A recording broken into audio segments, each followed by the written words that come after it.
Goeiemôre gemeente. En ook hartlik welkom vanoggend aan al ons besoekers.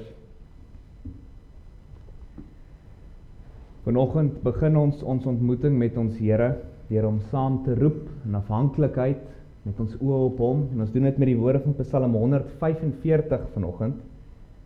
Die Here ondersteun almal wat val en hy rig almal op wat neergebo is.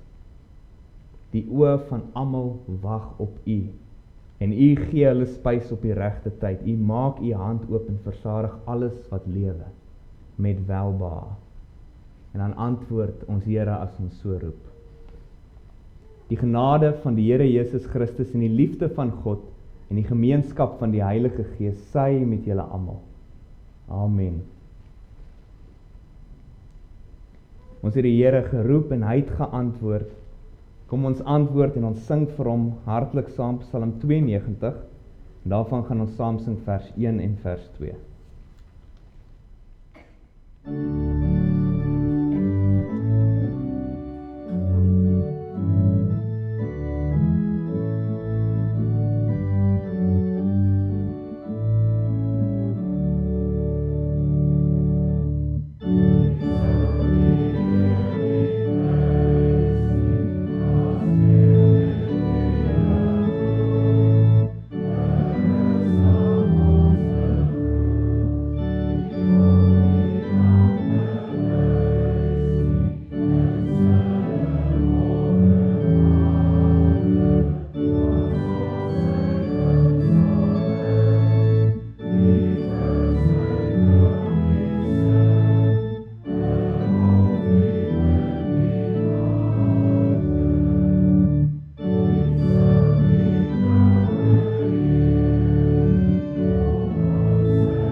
Saam met die kerk deur die eeue bely ons nou ons enige geloof in ons Here. En ons doen dit aan die hand van die geloofsbelijdenis van Nicea. Ons glo in een God, die almagtige Vader, die skepper van hemel en aarde, van alle sigbare en onsigbare dinge. En in een Here, Jesus Christus, die enige gebore Seun van God, voor al die eeue uit die Vader gebore. Hy is God uit God, lig uit lig, ware God uit ware God, gebore, nie gemaak nie, een in wese met die Vader, deur wie alles tot stand gekom het. Hy het ter wille van ons, mense en ons saligheid, uit die hemel neergedaal en het deur die Heilige Gees uit die Maagd Maria vlees geword. Hy het mens geword. Onder Pontius Pilatus is hy vir ons gekruisig. Hy het gelei en is begrawe. Op die 3de dag het hy volgens die skrifte opgestaan en het hy na die hemel opgevaar. Hy sit aan die regterhand van die Vader en sal met heerlikheid terugkom om die lewendes en die dooies te oordeel. Want sy koningskap sal daar geen einde wees nie. Ons glo in die Heilige Gees wat Here is en lewend maak. Hy gaan van die Vader en die Seun uit en hy word saam met die Vader en die Seun aanbid en verheerlik. Hy het deur die profete gespreek. Ons glo aan een heilige, algemene en apostoliese kerk. Ons bely een doop tot vergifnis van die sondes. Ons verwag die opstanding van die dooies en die lewe van die toekomstige bedeling. Amen.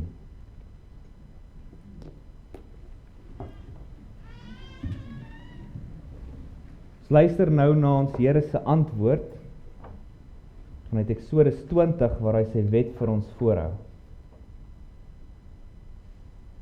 Toe het God al hierdie woorde gespreek en gesê: Ek is die Here jou God, wat jou uit Egipte land, uit die slawehuis uitgelei het.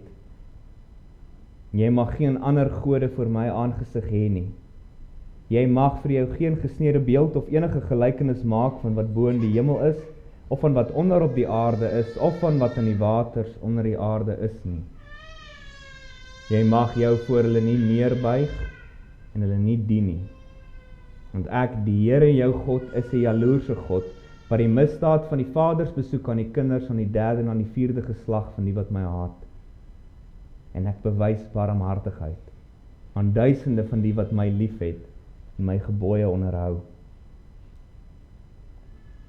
Jy mag die naam van die Here jou God nie ydelik gebruik nie, want die Here sal die een wat sy naam ydelik gebruik nie ongestraf laat bly nie. Gedenk die Sabbatdag, dat jy dit heilig. 6 dae moet jy arbei en al jou werk doen, maar die 7de dag is die Sabbat van die Here jou God. Dan mag jy geen werk doen nie. Jy of jou seun of jou dogter, of jou diensknegt of jou diensmaagd, of jou vee, of jou vreemdeling wat in jou poorte is nie. Want in 6 dae het die Here die hemel en die aarde gemaak, die see en alles wat daarin is. En op die 7de dag het hy gerus. Daarom het die Here die Sabbatdag geseën en dit geheilig. Eer jou vader en jou moeder, dat jou dae verleng mag word in die land wat die Here jou God aan jou gee. Jy mag nie doodslaan nie. Jy mag nie egbreek nie. Jy mag nie steel nie. Jy mag geen valse getuienis teen jou naaste spreek nie. Jy mag nie jou naaste se huis begeer nie. Jy mag nie jou naaste se vrou begeer nie, of sy diensknegt, of sy diensmaagd, of sy os of sy esel, of iets wat van jou naaste is nie. As antwoord van ons kant, na ons die Here se wet nou gehoor het, kom ons sing vir hom. Ons sing saam Psalm 99, 2 dinge wat ons uitlig van wat ons sien wanneer ons luister na die wet van die Here, is een sy heerskappy, waar ons sing, God die Heer regeer, beef o volke eer die God wat troon waar die gerubs woon, wat in Israel sy gerig bestel. Aarde en al wat lewe, laat dit voor hom bewe. Ons sien sy gesag, sy heiligheid, sy mag, wanneer ons na sy wet luister. En dan sien ons ook ons tekort. Waarom die Here keer op keer sy wet vir ons voorhou. Nie net om ons te rig nie, maar ook om vir ons te wys, ons het genade nodig by hom. Daarom in vers 5 sing ons vir die Here, by U Here is daar vergifnis. Ook al het U trou nie hul straf weerhou. Loof, verhef die Heer, werp heel voor hom neer, bring hom roem en ere, heilig is die Here. Psalm 99, sing ons saam vers 1 en 5.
Broers en susters, kom ons bid saam. Ons almagtige God en ewige hemelse Vader, ons kan nie anders as om voor U te val in aanbidding nie. U is so ver bo ons begrip groot en heerlik, brandend heilig en rein, en tog betrokke by ons. U is die heilige onder ons, wat by ons is. So ons prys U vir U goedheid en ontferming, hoe U neerdaal na ons versorg en ons bewaar, en ons liefhet. En ons bely, ons is nie lieflik nie. Nee, ons is gereeld liewer vir onsself as enige iets of iemand anders. Ons het gereeld die duisternis lief. Gereeld doen ons wat ons weet boos is, in ons gedagtes, ons woorde, met ons eie hand. Ons is nie lieflik nie. En tog was U ons so met die bloed van U Seun, dat ons vlekkeloos voor U mag staan. En daarvoor sal ons U tot in ewigheid prys. Ons prys U vir die genade en die guns, ja, die lewe wat ons in ons Here Jesus Christus en sy kruisdood ontvang. Ons dank U dat ons nou as U kinders dan met vrees en uiterse vrymoedigheid ook voor U kan buig. En dat ons ons oë op U hand kan hou vir alles wat ons nodig het. Ons doen. En daarom bid ons Vader, versorg ons na U belofte. Elke een persoonlik met ons behoeftes ken U, en ook ons as gemeente met ons tekorte en ons behoeftes ken U. Wil U vanuit U rykdom voorsien dit wat nodig is, sodat ons hart en ons mond vol lof vir U altyd deur mag wees. Dankie dat U woord vir ons gee, dis daar waaruit U ons voed. U getuig ons lewe nie van brood alleen nie, maar van elke woord wat uit U mond kom. En daarom, met groot afhanklikheid bid ons Vader, versadig ons nou met U woord, wanneer ons sien en luister na wat U openbaar, vorm ons harte, werk in ons, verkoop ons, vermaan ons, bekeer ons en vertroos ons. U ken elkeen van ons geestelik so goed en weet waarmee ons worstel, weet waaroor ons bekommer, weet wat nodig is. En ons bid nou Vader, voorsien dan nou uit U woord uit, vir elke een wat U weet so bitter nodig is. Ons bid vir ons broers en susters wat vanoggend nie saam met ons kan wees om aan die maaltyd van U woord te sit nie. Hulle wat weens omstandighede van ouderdom en siekte en beproewing nie in vreugde met ons kan vergader nie, wil U hulle versterk. Wil U hulle naby wees en hulle steeds met U woord voed. Ons bid vir elke een van ons broers en susters met hulle spesifieke en unieke bekommernis en seer, vir al die wat besonder swaar kry nou. U ken hulle baie beter as wat ons ooit kan en ook hulle behoefte. Wees naby aan hulle, mag hulle die kosbaarheid en die soetheid van U teenwoordigheid by hulle ook ervaar. Hoor dan ons gebed, Vader, in die naam van ons Koning en ons Here, Jesus Christus. Amen. Die woord van die Here is werklik 'n skat. Wat mens agterkom is dat mens lees minder die Bybel en is minder in die woord om vir die Here iets te bewys of om hom te bevredig. Ons is in die woord want dis ons brood. Dis 'n lamp vir ons voete, dis vir ons lewensbron. So kosbaar om dan na die woord van die Here te luister. Soos ons nou voor ons gaan luister, laat ons sing vir die Here dan uit Psalm 42, juis van ons liefde, ons verlange, ons afhanklikheid van hom en van sy woord. Psalm 42, en dan gaan ons saam sing vers 1 en 5.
Een van die grootste en mees dringendste behoeftes in die kerk vandag is waarskynlik dit, om 'n regte Bybelse godsbeskouing te hê.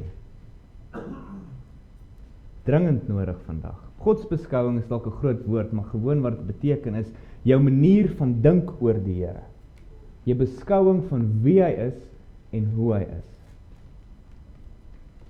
Ons beskouing, ons hantering van God en sy kerk, ons oortuigings van hoe ons lewe in verhouding met hom moet lyk, gaan gevorm word en bepaal word deur ons godsbeskouing. Nou, een van die hoofredes vir die verskriklike versplintering in die kerk van die Here vandag onder Christene, is juis hierdie, 'n verkeerde godsbeskouing. Die manier hoe jy na die Here kyk en jouself voor hom stel, beïnvloed hoe jy met sy woord werk. En gaan 'n reuse invloed hê op byna alles in jou verhouding met hom. 'n Korrekte Bybelse godsbegrip. Dit is nie net in vandag se tyd so groot behoefte nie, is deur die eeue. As na die skrif kyk, keer op keer, moet die Here optree om homself te bewys, om homself te toon vir wie hy is, en dan vir die volk sê, ek is die Here. Om hulle te herinner aan dit. Hier in ons teks vanoggend vind ons juis weer hierdie les. So julle kan oopmaak saam met my by 2 Samuel 6, waarvan ons vers 1 tot 15 saam na gaan luister. As julle die Bybels hier het, sal ek julle ook aanmoedig, hou dit oop by hierdie gedeelte, hier by 2 Samuel 6, voordat ons saam luister na die teks. Waar ons nou trek in Israels geskiedenis is onder koning Saul, was dit 'n donker tyd, geestelik in Israel. Mens sou selfs kon sê dat God se koningskap oor sy volk was vir Saul nie 'n ideaal nie, maar 'n hindernis, iets wat vir hom 'n las was. En daarom het ons bitter min van die ark van God gehoor, die verbondsark, tydens Saul se regering, maar eerste paar hoofstukke van Samuel. Nou, dit is uiters belangrik om te verstaan wat die verbondsark was, veral vir ons teks. Die verbondsark is 'n houtkis, oorgetrek met goud, op die deksel daarvan 2 gerubs met hulle vlerke uitgesprei. Binne die kus was die 2 kliptafels van die wet, die staf van Aaron wat gebod het en 'n potjie manna waarmee die Here die volk in die woestyn versorg het. Nou hierdie ark, hierdie kus, het die Here gebruik om sy teenwoordigheid en alles wat saam met dit kom te simboliseer onder die volk. Die ark word selfs beskryf as die voetbank van sy voete vir sy troon. God was self in die wolk van sy heerlikheid teenwoordig op hierdie versoendeksel van die ark. En daarom was hierdie ark so 'n uiterse heilige voorwerp en 'n kosbare voorwerp. Die ark was die kern van God se verhouding met sy verbondsvolk, die visuele of fisiese kern. En so is die ark dan gebere in die allerheiligste van die tabernakel en toe die tempel, daar waar net die priester 1 keer 'n jaar mag ingaan om voor God te verskyn, voor die ark, om vir die volk se sondes te offer. Nou die laaste keer wat ons van hierdie ark hoor, hier op die tydstip van ons teks, is 'n hele boek terug, in 1 Samuel 6. Daar hoor ons, kort voor Saul se koningskap het Israel die ark saam met hulle geneem om teen die Filistyne te gaan baklei. Filistyne verslaan vir Israel en vat die ark, hulle steel hom. En hulle stuur hom na hulle stede toe en bære hom in hulle afgodstempels. En God tref die Filistyne stad vir stad waar daai ark heen gaan. Totdat hulle naderhand sien dat wie hierdie God is, en hulle besluit om die ark op 'n wa te sit en om terug te stuur Israel toe, daar waar hy hoort. So die ark word daarna geplaas in Kirjat Jearim, waar dit dan vir oor die 20 jaar staan tydens Saul se regering. Dis nie by Saul nie. Dis nie by die koning nie. Dis nie in die midde van die volk nie. Dis daar een kant. Neergesit en verlaat. Saul wend geen poging aan om die ark van die Here en so God se teenwoordigheid, sy koningskap oor die volk, te bring na hom toe en te herstel in Israel nie. En so het Israel dan onder Saul die ark en God se teenwoordigheid onder hulle as hulle God se verbond met hulle geminag, nagelaat. En Saul is later dood en Dawid het in sy plek koning geword. Hy neem Jerusalem in, hy verower dit en hy vat Jerusalem en hy maak dit die nuwe hoofstad van die volk Israel, daar waar hy sal bly. En dit bring ons dan by ons teks in 2 Samuel 6. So in hierdie 15 verse waarna ons gaan luister, vers 1 tot 15, vind ons 3 tonele waarna ons elkeen apart gaan kyk. So moedig julle aan, hou julle Bybel saam met my hier oop, na ons die teks na hom geluister het, dat ons saam met hom saam kan deurwerk. 2 Samuel 6, na van vers 1. Daarna het Dawid weer uit al die uitgesoektes in Israel 30.000 versamel. En Dawid het hom klaar gemaak en met al die mense opgetrek wat by hom was, van Baal Juda, om die ark van God, waaroor die naam uitgeroep is, die naam van die Here van die leerskare wat op die Gerubs troon, daarvandaan te gaan haal. En hulle het die ark van God op 'n nuwe wa vervoer, en dit uit die huis van Abinadab, wat op die heuwel is, gebring. Terwyl Isa en Agio, die seuns van Abinadab, die wa drywe, met die ark van God, wat Agio voor die ark geloop, het Agio voor die ark geloop. En Dawid en die hele huis van Israel het voor die aangesig van die Here gespeel met allerlei instrumente van sipreshout, naamlik met siters en harpe en tamboeryne en bekkens en simbale. En toe hulle by die dorsvloer van nagaan kom, het Isa sy hand uitgesteek na die ark van God om dit vasgehou, want die osse het gestruikel. Daarop het die toorn van die Here teen Isa ontvlam, en God het hom daar getref oor die vergryp, sodat hy daar by die ark van God gesterf het. En Dawid het ontroerd geword, omdat die Here 'n skeer aan Isa geskeer het. Daarom het hy daardie plek genoem Peres Isa, tot vandag toe. En Dawid het daardie dag vir die Here bevrees geword en gesê, hoe kan die ark van die Here na my kom? Daarom wou Dawid nie die ark van die Here by hom in die stad van Dawid laat inkom nie, maar Dawid het dit na die huis van Obed-Edom die Getiet laat wegdraai. En die ark van die Here het 3 maande lank in die huis van Obed-Edom die Getiet gebly, en die Here het Obed-Edom en sy hele huis geseën. En toe aan koning Dawid meegedeel is, die Here het die huis van Obed-Edom en alles wat aan hom behoort geseën, ter wille van die ark van God. En Dawid gegaan en die ark van God met vreugde uit die huis van Obed-Edom na die stad van Dawid gebring. En toe die draers van die ark van die Here 6 tree geloop het hy 'n bees en 'n vetgemaakte kalf geoffer. Daarby het Dawid met alle mag gedans voor die aangesig van die Here, en Dawid was omgord met 'n linne skouerkleed. So het Dawid en die hele huis van Israel dan die ark van die Here met gejuig en basuingeklank opgehaal. Tot sover. Toneel 1 vind ons hier in vers 1 tot 6, en die hoofsaak wat ons sien is dit.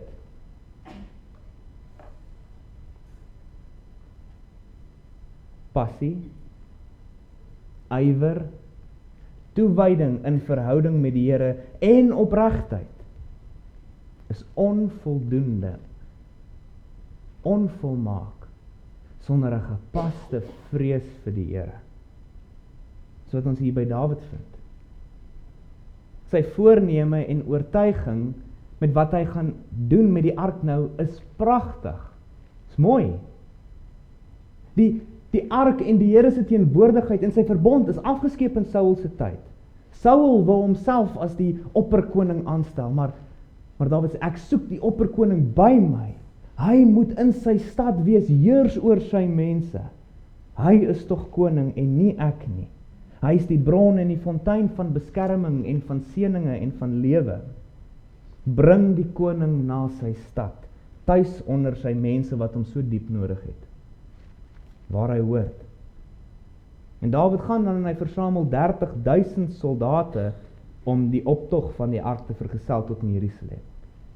Hy bou selfs 'n nuwe wa, net met hierdie doel. 'n Nuwe wa, om die ark te vervoer tot in Jerusalem. Dawid en die hele volk speel op allerhande instrumente, maak musiek, loof die Here, dis 'n triomferende intog van die koning in sy stad in. Skitter van blydskap en opwinding, opregte verlange na die Here om as koning te regeer oor die volk. Maar iets ontbreek.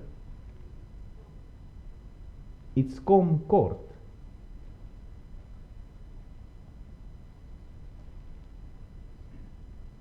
Dawid se hantering van die Here is gebrekkig. Sy godsbeskouing is verkeerd.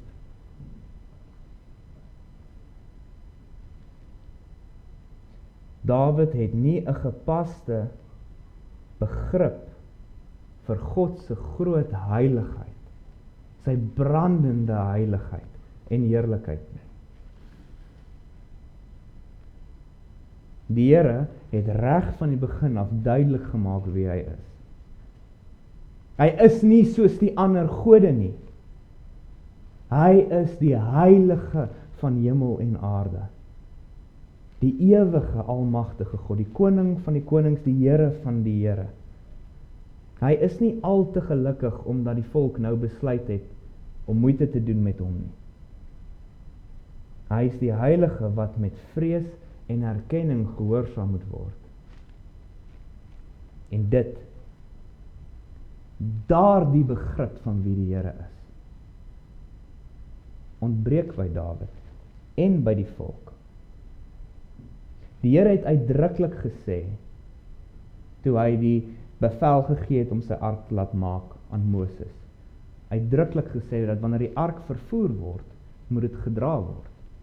Dit het goue ringe aan die kante gehaal, waar daar sulke goue penne deurgekom het, wat die priesters dan op hulle skouers moes vat en hom dra.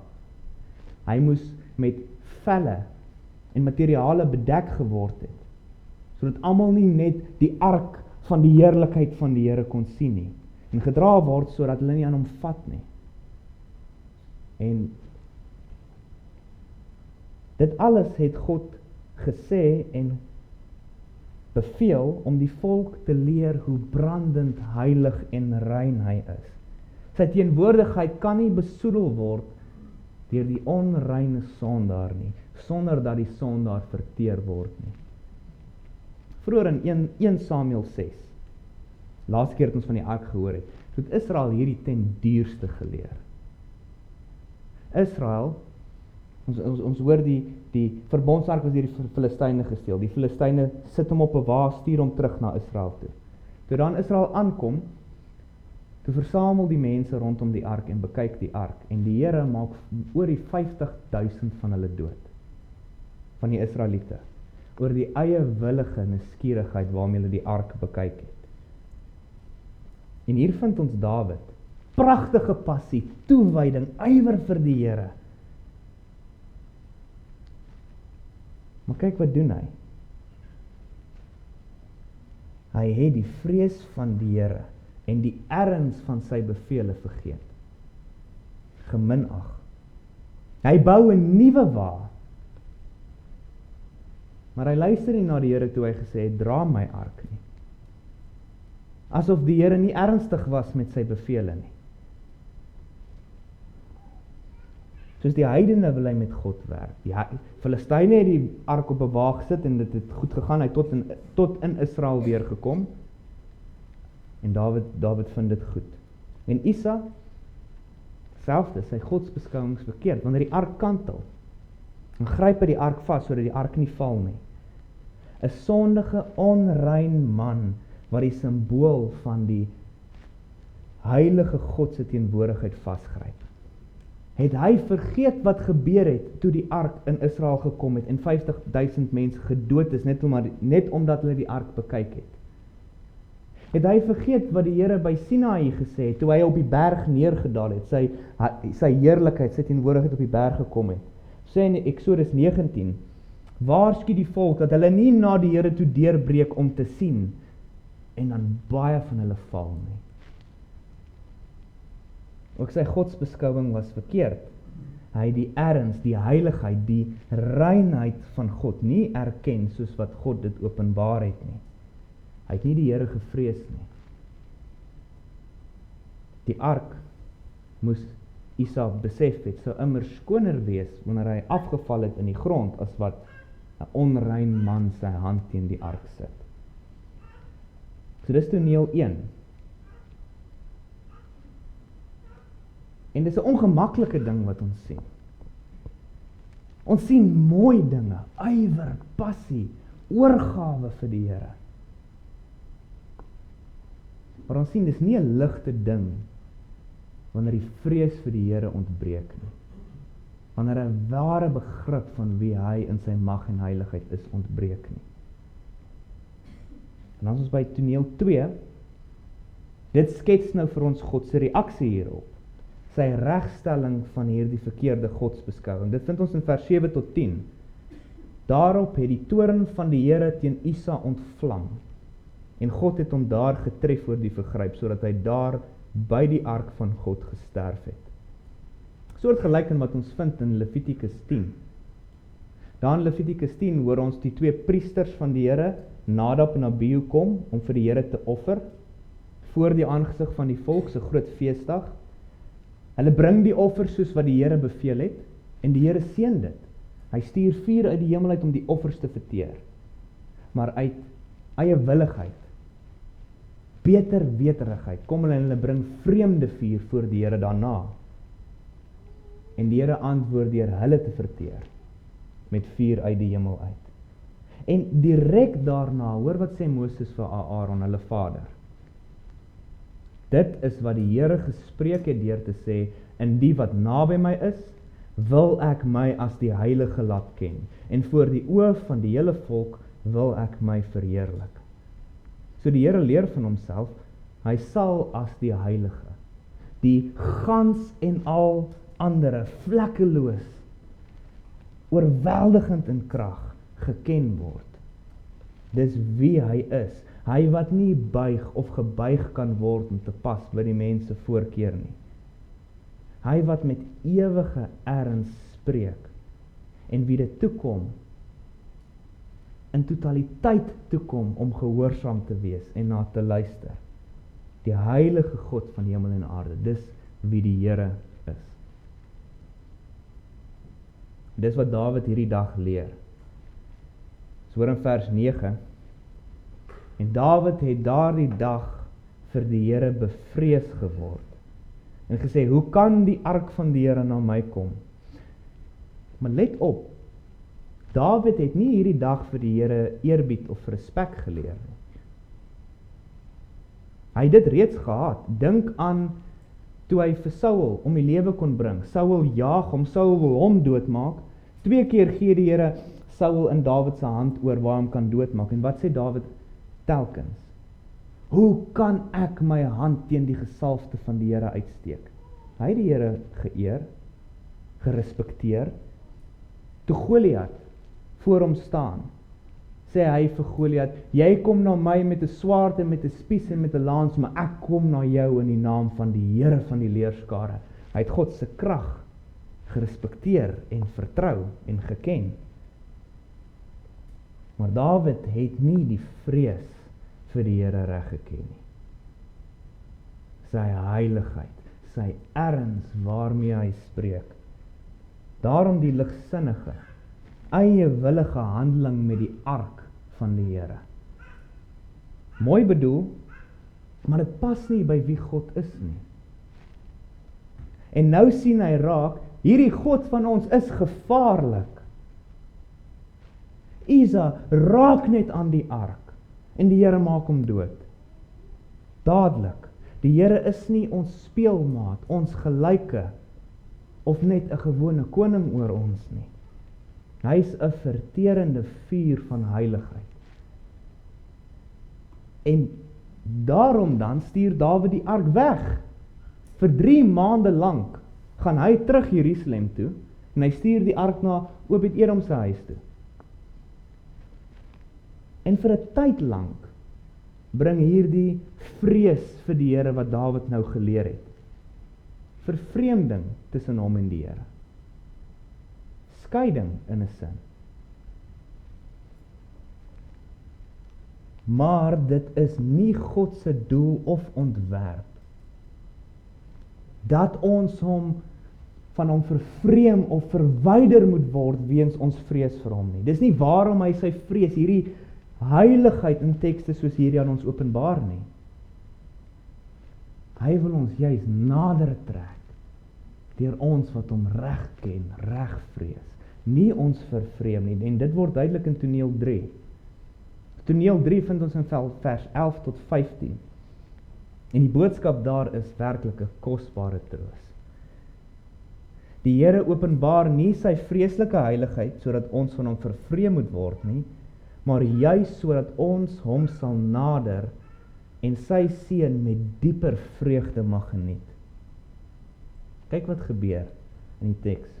Dawid stuur die ark na Obed-Edom se huis. Ek wil nie in Jerusalem hê as dit is hoe gevaarlik die Here is nie. En vir 3 maande lank seën die Here Obed-Edom se huis. Dat sy huis en alles in sy huis voorspoedig is. Hierin wys die Here vir Dawid, die probleem is nie die Here se heilige teenwoordigheid self nie. Dis die eie willigheid, die veragting, die sondigheid waarmee dit genader word. Waar God ligsinnig volgens die voorkeur en eie willigheid van die mens beskou en hanteer word, breek sy heilige toorn los teen hulle. Maar, kyk vir Obed-Edom, waar hy beskou en hanteer word volgens sy vreeslike heiligheid. Daar seën hy. Dawid sien dit en hy gaan toe weer om die ark te gaan haal. En kyk dan hoe vorm die vrees vir die Here sy optrede nou die keer. Die ark word gedra, hoor ons, soos God beveel het. Word gedra deur die priesters. Dawid is nie weer daar met 'n weermag van 30.000 man nie, hy is daar met die priesters. Dawid self dra nie sy koninklike gewaad nie. Hy het 'n linne skouerkleed, priesterlike drag aan. die vreugde, die gejubel, die gedans, oortref die vorige keer sin. As jy mooi gaan kyk na hoe die teks beskryf, wat Dawid gedoen het die eerste keer toe die ark gaan haal, en die blydskap wat daar was, die musiekinstrumente wat hulle vir die Here gespeel het, en jy vergelyk dit met hierdie tweede keer, na hy die vrees van die Here geleer het, daar's groter vreugde, gedans, gejuig, basuin geklank, waarmee hulle die ark van die Here gaan haal. Dan tel hulle die ark op, loop 6 tree en hulle offer. Dawid bring 'n offer. Dawid se ganse benadering tot God het verander. Skoner geword, heiliger geword, intiemer geword, vol van dieper vreugde geword. Waar hy sien, dis nie 'n veragtelike God nie, dis die heilige, brandende heilige God. Maar hy seën die wat hom met vrees nader. Hy seën die wat met hom reg werk. Nou wat leer die Here my en jou vandag deur Openbaring soos hierdie, broers en susters?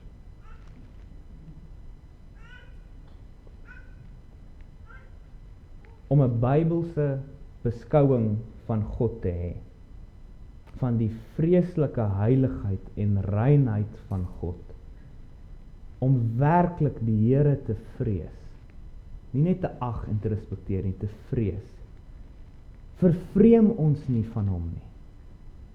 Die Here openbaar nie daardie heiligheid om ons weg te stoot nie. Dit trek ons inteendeel nader met dieper vreugde, groter intimiteit en vrymoedigheid, wanneer ons hom reg vrees.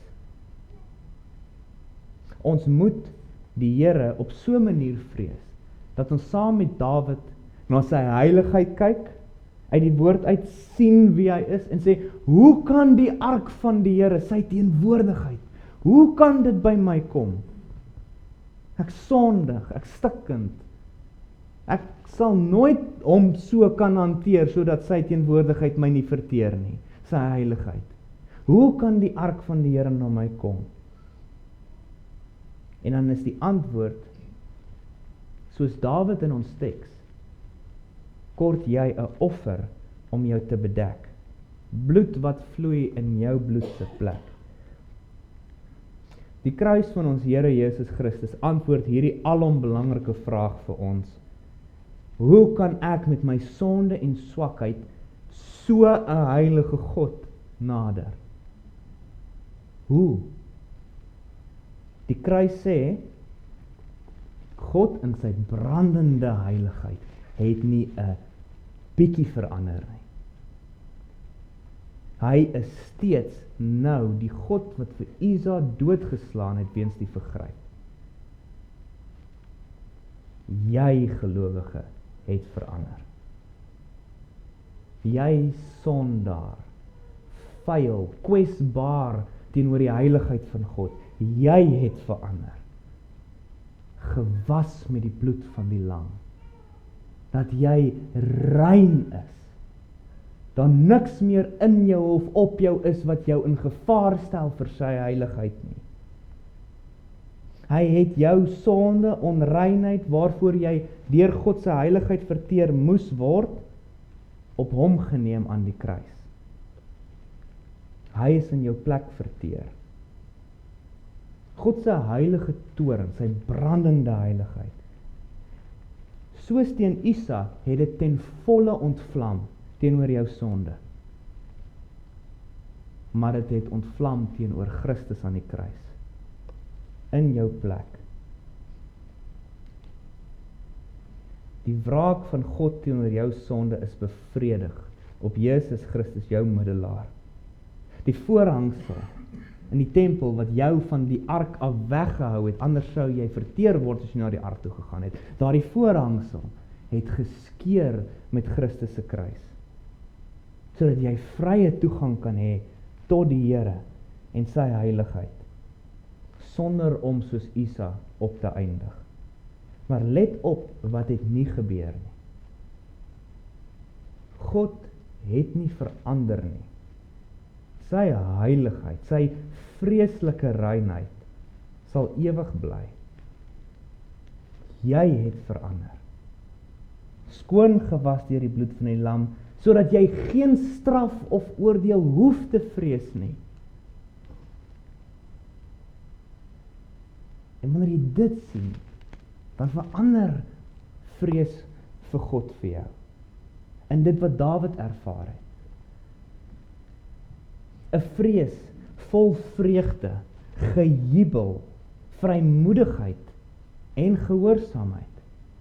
Omdat jy kyk na hom en jy sien sy heiligheid en sy gevaarlikheid. Maar jy is veilig. In Christus is jy veilig. En daarom is dit 'n veilige vrees. Indien ons dan hierdie regte godsbeskouing het, hierdie ware vrees vir die Here, as so 'n heilige God, maar 'n veilige vrees, soos wat Dawid geleer het, dan sal dit ook beïnvloed hoe ons met God omgaan. Hoe ons met die dinge van die Here en sy kerk omgaan.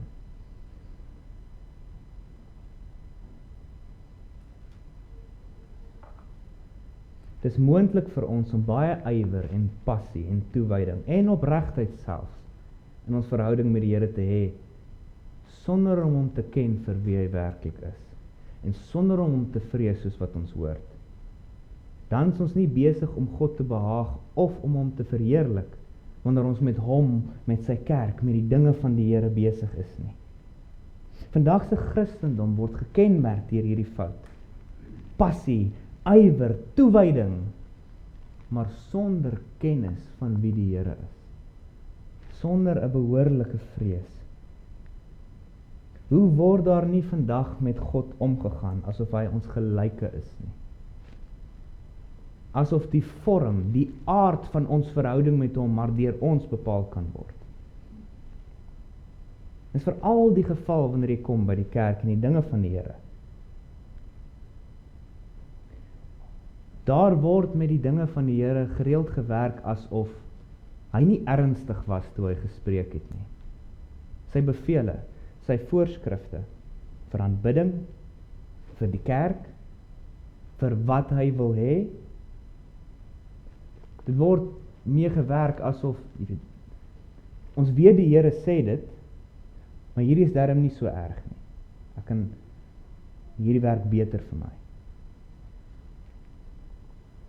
Ons kan die Here aanbid, hoe en met wat ons wil. Aanbidding gaan ons in die eerste plek oor my en my gevoel.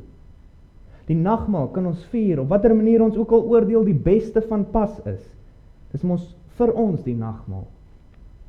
Die Here gee slegs voorstelle. Is alles reg, solank jou hart net opreg is. O, daai leuen, wat ons so deur die bank kry, as jou hart net reg is, net opreg is, dan is dit genoeg. Jy gaan nie maklik meer opreg as Dawid wees in hierdie teks nie. En kyk wat wys die Here. Waar's die vrees dan vir die Here? Waar's die begrip van die heiligheid van hom met wie ons te doen het? En daarom vind ons so gereeld sulke reuse verskille onder gelowiges. Ons is geneig om met die skrif, wanneer ons moet vra, wat moet ek doen? Hoe moet dinge wees? Hoe moet dinge lyk? Is ons geneig om nie meer te vra, wat sê die Here nie? Maar eerder, wat voel ek? Wat dink ek? Dit wat die prakties die beste werk, of wat vir ons sin maak, of ons gevoel pas, dit is reg. Waaruit vloei so 'n manier van met die dinge van die Here werk? Is hierdie een plek. Daar's nie 'n vrees vir die Here nie, is 'n verkeerde godsbeskouing, 'n eiewillige vreesloosheid. Groot ywer, respek, toewyding, maar geen vrees nie. Hierdie teks is 'n nugtere oproep vir alle gelowiges. Jy's veilig. Jy hoef die oordeel en die wraak van die Here nooit weer te vrees nie. Maar vrees hom, weens wie hy is, hoog verhewe, skepper, onderhouer, heilig en vlekkeloos rein. Laat ons dan soos Dawid leer om uiters noukeurig te wees, om altyd waar ons met God en sy kerk te doen het, 'n gepaste vrees en heilige liefde vir hom hê, en dan te soek vir sy wil en bestel, want as jy hierdie vrees vir die Here nie het nie, dan gaan jy beswaarlik gekeer word om jou wil af te dwing op die kerk, jou siening, jou opinie, om met die Here te werk, oor die Here te praat op 'n manier wat jou pas, en nie hom nie, as jy nie die vrees van die Here, soos wat Dawid het geleer het nie. So wat is een van die grootste behoeftes vir die Christendom vandag? Verseker dit, dat ons opnuut weer erken wie die Here, die heilige God van hemel en aarde is. Hy is genadig. Hy is naby. Hy maak sy teenwoordigheid deur Christus veilig, oop vir ons om ewig met blydskap te geniet, en ons sal. Selfs wanneer ons met hom verkeerd werk, tree Christus vir ons in. En hy ontvang die toorn van God se heiligheid. Selfs wanneer ons verkeerd werk met hom. Maar moet nie laat dit maak dat jy vergeet waar jy is nie, in die allerheiligste van die heilige God. Net voor ons dink dat hierdie is 'n Ou Testament idee. Jy sien reg deur die Nuwe Testament, maar ek wil afsluit deur vir ons saam te lees wat die skrywer aan die Hebreërs oor presies hierdie onderwerp sê. In hoofstuk 12, vers 28. Daarom, omdat ons 'n onwankelbare koninkryk ontvang, laat ons dankbaar wees en so God welbehaaglik dien met eerbied en vrees, want ons God is 'n verterende vuur. Amen. Ons bid saam. Heilige, almagtige God, ons staan verneder en plat en laag voor u heiligheid. Aan u kom toe al die lof, die eer, die heerlikheid, die aanbidding en gehoorsaamheid tot in alle ewigheid. Ons sidder wanneer ons sien hoe u heiligheid losbrand teen die sonde. Werklik vrees ons u.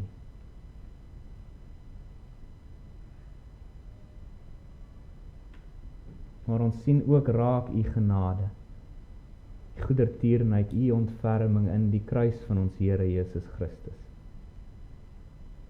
Dat hy vir ons ingetree het vir ewig, dat u brandende heiligheid ons geen skade sal aandoen nie. O, ons prys u vir die reinheid in hom. U is die bron van lewe, van goedheid, van vreugde, en ons mag vir ewig by u wees deur Christus. Ons mag vir ewig uit die heilige stroom van u water drink. Deur hom. In onsself kan ons nie. Ons bely ons is onrein. Ons is sondig. Dit is nie net dit wat ons doen nie, Vader, ons harte is swak. Op ons beste is ons onwaardig en kan ons u nie nader uit ons eie uit nie. Maar hoe loof ons u weer opnuut net vir Christus dan. Ja, dat ons skoon is deur hom voor u en lieflik en welbehaaglik is in u oë en vir altyd dit sal bly, alhoewel ons weet ons dit nie in onsself is nie, maar in hom. Prys u dat u heiligheid dan nie meer vir ons gevaarlik, vernietigend is nie, maar koslik, troostryk. Ons verlang daarna om van aangesig tot aangesig U en U heerlikheid en heiligheid te sien en dan vir ewig so by U te wees. So bid Vader in ons lewens, bewaar ons dat ons die duiwel nie hierdie kragtige waarheid sal gebruik van U heiligheid om ons te vervreem van U nie. Want dit is ook nie U wil nie. Dit is nie waarom U dit vir ons leer nie. Bewaar ons teen die duiwel, dat ons altyd U sal vrees met 'n groot vrees, maar met 'n veilige vrees. Met 'n gepaste vrees. Bewaar ons dat ons U nie lig maak nie. Dat ons nie U naam misbruik of spot oor U nie. Dat ons altyd van U sal praat en met U sal werk en met U bruid vir wie U seun se eie bloed gegee het. Ons altyd met haar sal werk met groot liefde en ook 'n heilige vrees. Hoe trek ons tog altyd dieper in vreugde en in intimiteit nader deur ons wat U vrees. Lei ons dan ook om in ons lewe dag tot dag U so te vrees, want ons haal so maklik ons oë van U af en kyk na ons eie hoogheid en kyk na die koslikheid van hierdie wêreld en dan begin ons harte U al hoe minder en minder vrees. Die wêreld vrees U nie, hulle spot met U. Tot hulle eie verdoemenis herken hulle nie U hoogheiligheid nie. Bewaar ons dat die wêreld ons nie sal vorm nie, maar dat ons altyd ons oë sal hou op U heerlikheid en dat ons met vreugde sal jubel oor U heiligheid. Vader, ons bring dan ons bede voor U alleen in Christus, deur wie ons skoon is en so ons bede ook skoon is. Hoor ons in Hom. Amen. Ons sing vir ons Here nou in antwoord Psalm 24 en 'n kostelike psalm, die waarheid wat sou heers in Dawid en die volk se harte, toe die Here, die koning van Israel in sy heiligheid in sy ark ingedra was in die stad in, waar hy sing, verhoog o poorte nou die boog, rys ewige deure, rys omhoog, want hy klop aan die erekoning. Wie is die vors vol majesteit? Die Heer, geweldig in die stryd. Dis hy wat optrek na sy woning. Psalm 24, daarvan vers 4 en 5.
Geliefdes van die Here, ontvang sy seën. Genade vir julle en vrede van Hom wat is en wat was en wat kom, en van die 7 geeste wat voor sy troon is, en van Jesus Christus, die getroue getuie, die eerstgeborene uit die dode en die owerste oor die konings van die aarde. Amen.